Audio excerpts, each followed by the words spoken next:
Crimsonland is a good video game. What? You need more? Look at it. You run around, you shoot the guys. It's a video game, the kind that most of you have forgotten about while watching 10-hour lore videos about some fucking mopey JRPG that you're trying to convince yourself to like. Story? There isn't one. Crimsonland is elemental. Its mechanics are understood in seconds and mastered over many, many hours of minimal but extremely fine-tuned gameplay. Like all great video games, there's a precise balance of depth and immediacy to it. It is a game with a tremendous respect for the player's time, a kind of respect that seems to have largely disappeared in the modern marketplace. Games that start at a character creation screen or with a cutscene make me vomit these days.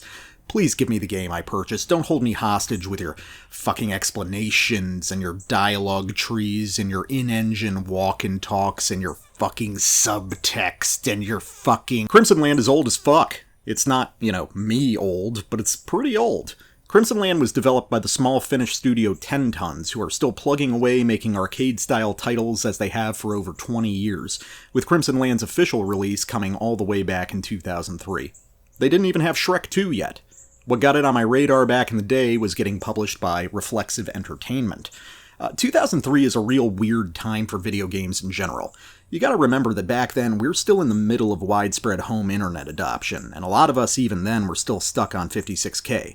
Obviously, this means wide-scale availability of multiplayer was still a work in progress, but it also means that digital distribution was still in its infancy. Steam starts in 2003, and its adoption wasn't universal and immediate. It took a while for at-home broadband access to reach the necessary saturation to make it viable. That's what makes Reflexive an interesting company, since they're a really good example of this weird transitional period in gaming history. They were early adopters of digital distribution, but wove it in alongside old-school shareware methodologies. I'm pretty sure I first ran into them on a Computer Gaming World demo disc. Reflexive was a mainstay of that kind of promotion, especially because their low file size meant you could have the whole game on a demo disc and then pay to activate the full version. Kind of like on-disc DLC, but a lot more legitimate. I'm pretty sure I first played Crimsonland, an early version of it anyway, off one of those demo discs, and play it I did, putting a shit ton of hours into it as a sensitive young 13-year-old boy. Now, the version I played was probably a late beta version, before official release by Reflexive, so it was a pretty different animal from what we're looking at today. Not exactly different in the nuts and bolts of gameplay, but in how intensely minimal it was. This version had one game mode, Play the Game. And what it was is largely what you would expect, an endless twin-stick shooter survival gauntlet that always, over a period of time, results in the player's death, death, death. There were leaderboards, there were a handful each of weapons, perks, and power-ups, and 10 Tons slapped the player on the ass and sent them into battle with no explanation. Because no explanation is required. There's aliens, you've got a gun, you fucking shoot them. The depth of the gameplay reveals itself over different runs, unusual combinations of weaponry and perks which can drive your score higher and higher until, inevitably, you are overwhelmed by the Xeno hordes. It's simple, Newgrounds Flash game simple, but its design is so tight and immediate I found it instantly memorable. The proof is in the pudding. No story, no progression system, no rich plurality of settings and gameplay options, just fundamentals so precisely designed that they compel the player onward. If you design a good game, a really good game, everything extra falls away. Crimsonland, at least in this stage, was positively skeletal in its design, but it didn't matter. Game good. 10 Tons, however, weren't content to rest on their laurels. I probably played the full release of Crimsonland at some point, but given that my frontal lobe was the size of a raisin at that time, don't hold me to that. Doesn't matter, we're here now. After the official release through Reflexive, the quest mode was added, a kind of campaign provided to bulk out the primary game modes, as well as some other fun features, including a host of new weapons and perks. But then Crimsonland lay dormant until its re-release in 2014, expanding the gameplay considerably with a graphical overhaul, a rebalanced and extended arsenal, and a host of new game modes, each with their own leaderboards. It also supports 4-player local co-op, but you're not hanging out with friends like a poser, are you? Re-releases on this scale are always kind of dicey, but the guts of Crimsonland is all the same. The re-release merely expands upon what already existed in the 2003 version, making it unquestionably the definitive version of the game. And they kept it up after release, updating it for various platforms and even adding yet another new game mode in 2019. This is how it used to be, people. Developers would just do shit for love of the game without relying on community modders to do all the dirty work for them or demanding $10 for basic quality of life improvements. Real recognize real. So for those of you who are listening to the podcast version and not watching the visual accompaniment, Crimsonland is a top-down twin-stick shooter. You run around in a relatively small open arena where enemies continuously spawn. You shoot them, they drop weapons and power-ups, and you gain experience. You level up, you get a perk. Wash, rinse, repeat until you finally get murked by some combination of lizard men, zombies, slug things, beetles, whatever. Its structure is strictly and deliberately conventional. This is not far off of whatever equivalent you played on Newgrounds or Shockwave around the same time period. The perk mechanic was a little unique for the era, but all in all, Crimsonland doesn't really invent specific novel mechanics to separate it from the pack. Twin-stick shooters in general aren't a genre with a ton of wiggle room unless you combine it with some other genre a la, Binding of Isaac or something. The design space doesn't really allow for it. This means that Crimsonland's only real path to victory involves an obsessive attention to detail in game feel and design subtleties, which can be very difficult to articulate in a context like this, but I'm gonna give it a shot anyway. It's important to distinguish good design from good balance, and the latter is kind of a misnomer anyway.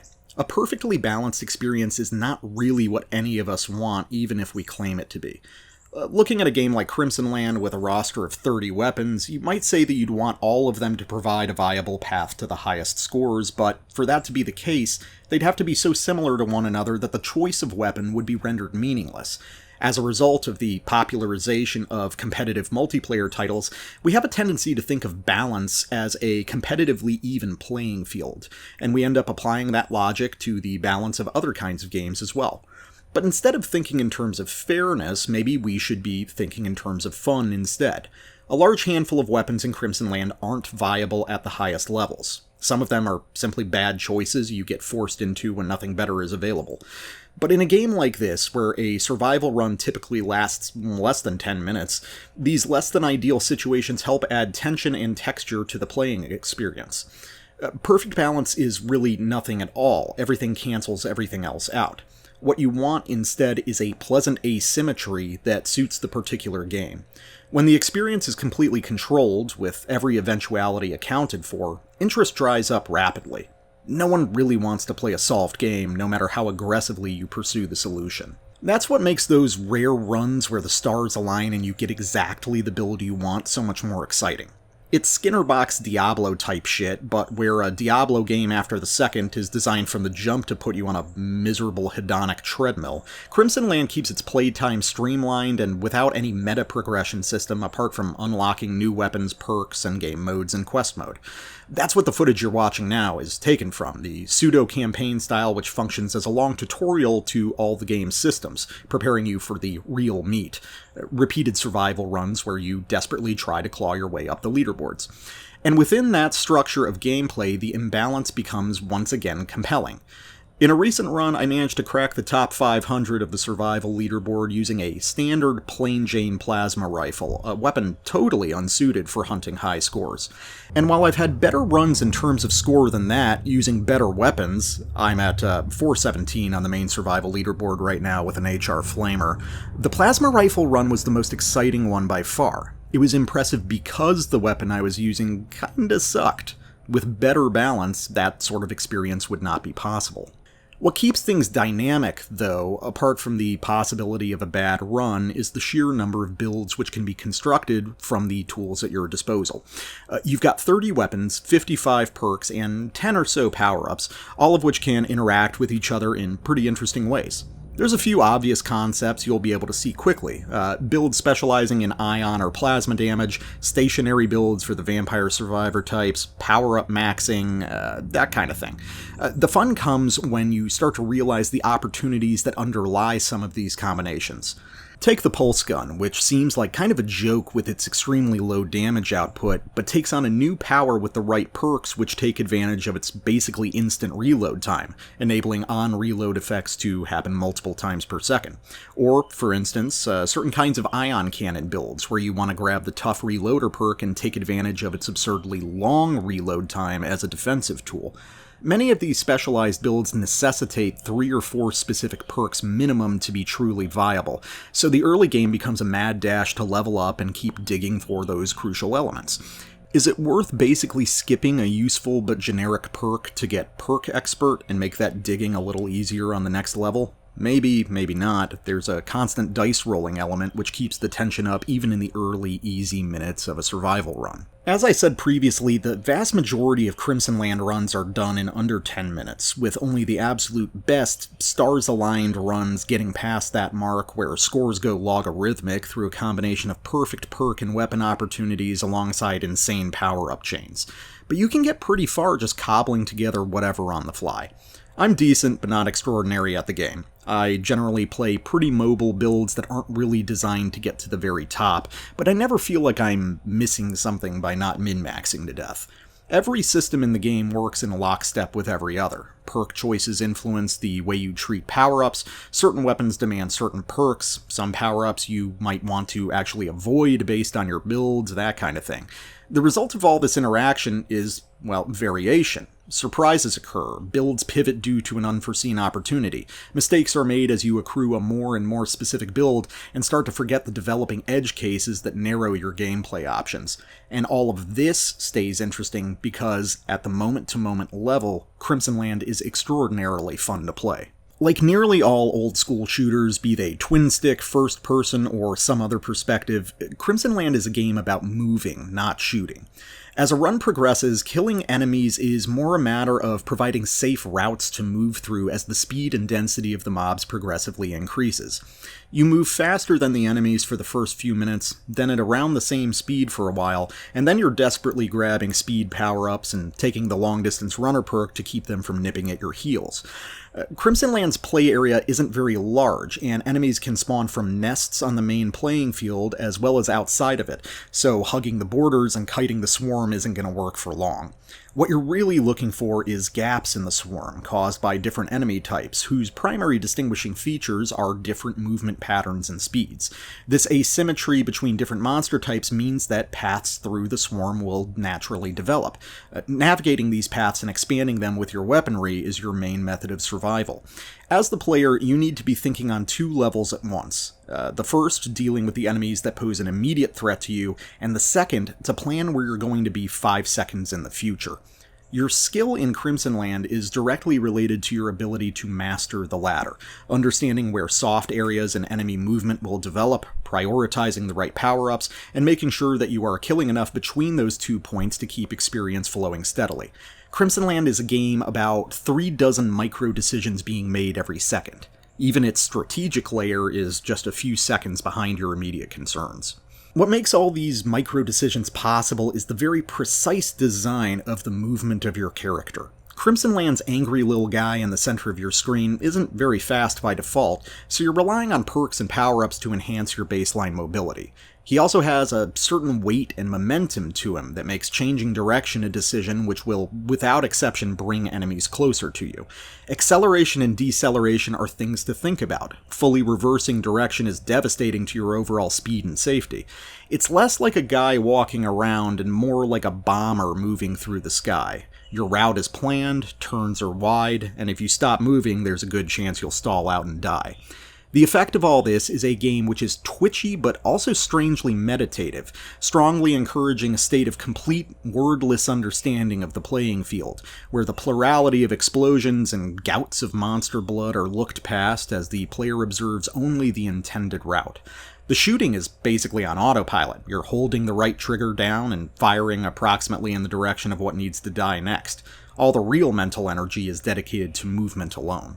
Now, everything I'm talking about is pretty fine-grained stuff that really only begins to matter after enough hours in the game. They're not concepts you're going to think about on first approach, and building that kind of game sense can be tricky. That's why Crimsonland helps out with an array of other game modes, each of which emphasizes a different aspect of the gameplay, all working together to develop this higher level of game sense. Nukifism, the mode where you have no weapons and have to rely on power-ups alone to keep you alive, helps to develop a refined sense of how and when to use different bonuses. Rush sticks you in a crowded field of enemies with nothing but a stock assault rifle, playing more for time than points, teaching the player how to navigate dense enemy clusters efficiently and to plan routes to move within. Weapon Picker gives you one magazine per weapon, rapidly familiarizing the player with the whole arsenal, allowing them to see the exact strengths and weaknesses of each in an evolving situation. If you get through all of these, and I did, including the horrific fucking gem-combining minigame, which took years off my life, you'll have a pretty good grasp of what the game can look like at the highest levels. And unlike many games in this style, the highest levels of gameplay are still actually fun. Rather than providing an obvious low-effort min-maxing solution to climb the leaderboards, there's always the chance that an otherwise ordinary, uninspired run can find a hot streak and result in a score far more impressive than you first anticipated. In short, it rewards effort, even in less than ideal circumstances. Like nearly all great games, it manages to find the fun in failure, keeping the player motivated and focused, refining their craft in round after round of immediate, intuitive action. Crimsonland is my favorite twin-stick shooter of all time. Why? I think that beyond the nostalgia goggles, it's a matter of its resolutely old-school quality. Crimsonland is a video game, in the purest and most elemental sense, shucking away the cluttered excess of modern design in favor of a rigorously tight handful of mechanics which can be arranged and rearranged in nearly infinite ways. Crimsonland doesn't aspire to be a movie or a novel or a fucking dating sim. It understands that games are, by and large, kinetic experiences, where the actual feel of play is far more important than any cutscene could dream of being. I love the absolute efficiency of its menus, the clarity of its visual language, and the sheer speed that one can get into and complete a run. There is no wall between the player and the game in Crimsonland. No interpretive layer, no immersion animations or tooltips or agonizing tutorialization. Just a man with a gun and an infinite supply of demons to slay. And as a man who firmly stands by the original Doom as the greatest game of all time, there's nothing else I could ask for. Crimsonland is video games in a way that few are. Thanks for listening. We'll see you next time.